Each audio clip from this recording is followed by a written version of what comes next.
कुरुक्षेत्र का युद्ध समाप्त हो चुका था। धूल से भरी युद्ध भूमि पर हर तरफ गिरे हुए योद्धाओं के शरीर पड़े थे। कौरवों का पूरा वंश खत्म हो चुका था।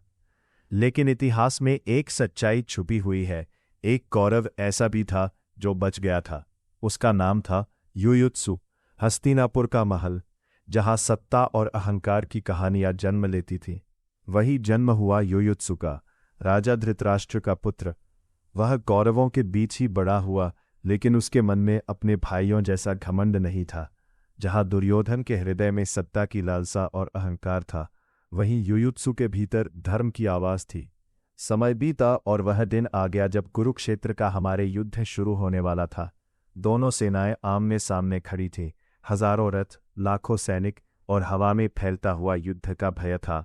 पांडवों की ओर से घोषणा हुई, जो भी धर्म के पक्ष में आना चाहता है वह बिना भय हमारे साथ आ सकता है। कुछ क्षण के लिए पूरी युद्ध भूमि शांत हो गई। तभी कौरवों की विशाल सेना में से एक योद्धा आगे बढ़ा। भाग भी की निगाहें उसी पर टिक गई। वह था युयुत्सु।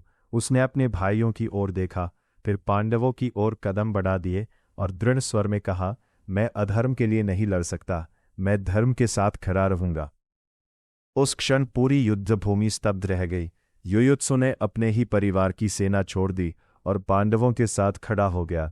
फिर शुरू हुआ महाभारत का वह भयंकर युद्ध जिसने इतिहास बदल दिया। एक एक करके सभी कौरव योद्धा युद्ध भूमि में गिरते गए।